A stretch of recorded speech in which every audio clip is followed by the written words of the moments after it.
Off the ball. This is News Talk. Now then, you're very welcome back. Joe Molloy with you this afternoon. We'll update you on the live sport very shortly with Anne-Marie here in studio. But first, there is a developing story when it comes to boxing which seems rather extraordinary.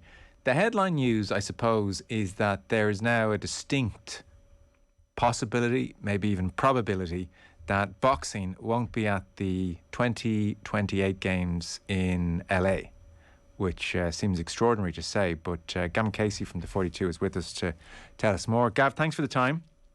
Not at all, Joe. How are you? Yeah, very well. So this all seems rather extraordinary that somehow boxing might not be at the Olympics. The gist, and then you can inform us of some of the particulars, but really there's a bit of a dispute between the International Olympic Committee and the IBA, the International Boxing Association, and they run amateur boxing in the world.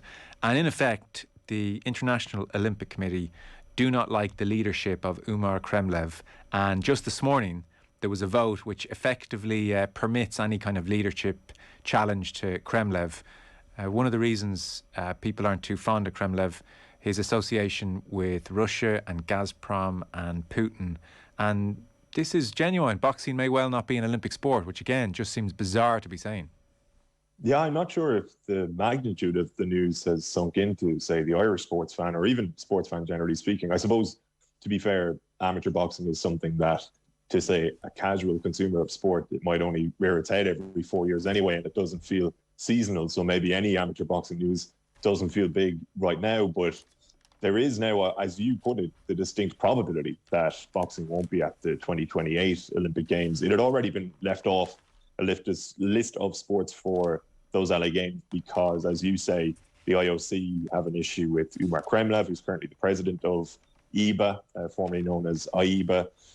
That is the global governing body of boxing, who have been suspended by the IOC since 2019. Everybody is, I would imagine, au fait with the stories of corruption and the various issues that have plagued that organisation in recent years. But as you outlined at an extraordinary Congress this morning, it was voted upon by all of the delegates of IBA, so basically every boxing country in the world, apart from Ukraine, who were forbidden from voting, which is a separate story we probably don't even have time for. And 106 of those countries voted basically backing Kremlev, forbidding somebody from challenging his leadership this time around. And 36 countries went the other way. So it was an overwhelming majority, an overwhelming mandate given, I guess, to Kremlev, despite the fact that the IOC basically don't even view IBA as being a legitimate organization under his stewardship. They don't trust his ability to keep the organization on the road financially, and they don't really see it as a sustainable organization into future Olympic cycles. So under his guidance, and he's taken almost an anti-Olympic stance, it looks like there will be no boxing at the 2028 Games. It will be in Paris in 2024, but it'll be under the control of the IOC, similarly to Tokyo, where they basically created a boxing tournament separate to IBA's governance. So, like, for instance, just 10, 12 days ago in Moscow, there was an international boxing gym opened, a national boxing centre opened in Moscow. And this is Sean McGoldrick's piece in the Sunday Independent, where he was preempting, I suppose, this vote this morning. And you have Vladimir Putin there at this boxing gym in Moscow, and you have Kremlev there from International Boxing Association. And Kremlev's come into power just in the last couple of years. He seems to have brought in a lot of money. He signed a multi-million-dollar sponsorship deal with Gazprom. So again, all these links are fairly clear for all of us to see with Putin and with Russia. And what the IOC want him out and then they'd be happy. But I mean, these links with Russia, I'm sure, are fairly well ingrained. And I just can't believe that the association has been hijacked and this has been allowed to happen. You can't believe it. I mean, I know what you're saying. Like, it is extraordinary that an organisation of this stature can be hijacked to this extent, but it is IBA at the same time, and so it's never been well run. Not for an awfully long time. I mean, everybody would be familiar with, say, the maybe not necessarily the McLaren report specifically, but basically an investigation into the corruption that blighted Olympic boxing in, say, 2012, 2016. We had Michael Conlan, one of our own boxers, fall foul of that, and that was under the stewardship of CK Wu, who almost bankrupted the organization, really. Which is why they needed Gazprom's money. Yeah, and Kremlin was making the point that, like, Wu had an IOC position, whereas he views himself as independent. And a couple of his quotes from this Congress are interesting in how fervently he seems to take an anti-Olympic stance. Now, it should be pointed out that there was somebody to challenge his leadership, somebody who attempted to do so 4 months ago, a Dutchman by the name of Boris van der Vorst. He was forbidden because of his perceived breach of IBA rules of some sort 4 months ago. He took that to the Court of Arbitration for Sport, who overturned that. So that's what this Congress this morning was about. Basically, there is a challenger to him, but IBA delegates were asked, should they have another election, basically, and they decided against having that election. The thing is, if Kremlin was to depart or be forcibly removed by vote or otherwise, I would imagine that Gazprom money could disappear. And I would say how he's managed to consolidate his position is actually because of some of those sponsorship deals that he has been able to bring to the table. Gazprom, Adidas, who were announced today as a new sponsor who will be sending kit to every country. The thing is, what he has managed to do is retain the backing of a lot of countries who don't win Olympic medals anyway.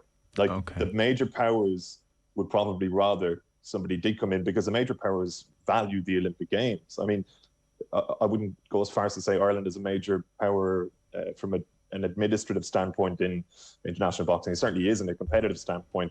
If the Olympics is taken off the table, funding for boxing in this country will all but disappear. Like, most of the state funding towards boxing is predicated upon our success at the Olympic Games. So that would be the reality facing quite a lot of countries. But what Kremlin has managed to do is ensure that the sponsorship, let's say, or the finances will continue to flow to countries who, most of whom, don't win medals at the Olympics and can just focus on world championships or their continental championships. And it was telling, I think, in Kremlin's soliloquy earlier that he mentioned he wants this to be known as IBA boxing, not Olympic boxing, when we're referring to amateur boxing. A lot of people would obviously disagree with him for very obvious reasons. Okay, now I follow you. So when I said earlier, I can't believe it's been hijacked to this extent, the extent I mean is that it wouldn't be at the Olympic Games, which from an Irish perspective, well, that's the whole point of this thing. If you're not winning medals, then at the Games, I mean, that's the pinnacle every 4 years. So this guy comes in, he brings Gazprom money, and he filters that money around to all the nations for whom the Olympic Games are not the be-all and end-all, and therefore he has a majority, and the bigger fighters lose out in effect because they don't get their chance every 4 years to win an Olympic medal. Yeah, I think his perspective on it is that he is trying to strengthen the organisation. He is trying to strengthen IBA, give it a more solid footing, if you like, and almost to hell with anybody who tries to interfere with that at this point. And he has supporters, obviously, in that line of thinking. I mean, the Congress today, so many of the delegates. But we don't even need to indulge that, do we? I mean, it's him, it's Gazprom, it's Putin. What do you think Putin and Russia's attitude to the IOC is? This is just disruptive and trying to tear at the fabric of whatever they can.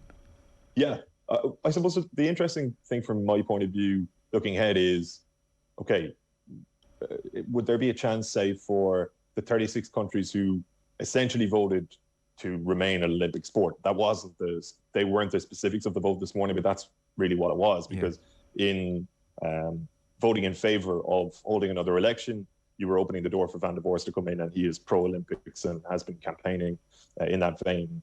But could you have a breakaway organisation with those 36 countries, including some of the biggest powers in boxing? Conceivably, yes, but then you're likely preventing your fighters from fighting in world championships, in Europeans, if you're a European nation, or Pan-American Games, etc., because you wouldn't be under IBA's umbrella. I would also say, even if those 36 countries successfully created their own global governing body, let's call it. If they went to the IOC and said, well, will you allow us in? And can we just have a 36-country Olympic competition? I'm not sure that would wash with the IOC necessarily, even if they were all on the same page in terms of what they wanted. The Olympics is famously meant to include every country, apart from maybe Russia when they overstep the mark or whatever. But it seems inconceivable to me that they would make an exception for boxing and just allow a select number of countries in while they were doing their own thing. So it's hard to find a way out of this. Kremlev's reign now will last for another 4 years. So it'll probably be ahead of the LA Olympics. We're having a similar conversation about 2032 and so on. And for a long time, Joe, I felt as though the IOC would never take as drastic a measure as to kick boxing out of the Olympic Games. And like there was talk of this even ahead of Tokyo. The IOC suspended, IBA came in, organized their own tournament in the interest of the athletes. They're doing the same thing in Paris.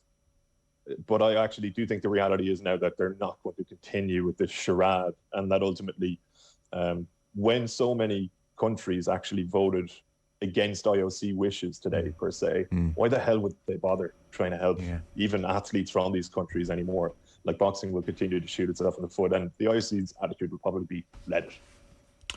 This is extraordinary. To be parochial for a second, I mean, for Irish boxers, this is just devastating. Yeah, it's unbelievable. I really would have concerns for the feasibility of the sport here at an amateur level, beyond Paris now. The interesting thing is there is another side to it, which is that a lot more amateur boxers will likely pursue professional careers if the Olympics isn't the carrot being dangled in front of them, or isn't the be-all and end-all. The problem is we don't actually have the infrastructure for a professional boxing scene here. So essentially we will wind up exporting all of our best talents, as has been the case in recent years. But at least you've had the Kelly Harringtons and the Kayla Walshes, Aidan Walshes, etc., Amy Praughters, brilliant fighters who believe in the amateur program and wanted to pursue their dreams here. It feels as though, or it feels likely that the next generation of those types of talents and the next fighters on the conveyor belt, of whom there are so many brilliant 15, 16, 17-year-olds as we speak, will probably just have to move abroad if they want to continue to box and do it professionally, because it feels unlikely that it will be as tantalizing a prospect for them to remain amateur when they're likely not being funded, or at least not funded to the same extent, without an Olympic Games in play. Extraordinary. Gav, thanks so much for bringing us up to speed on that. Thanks a mil, Joe.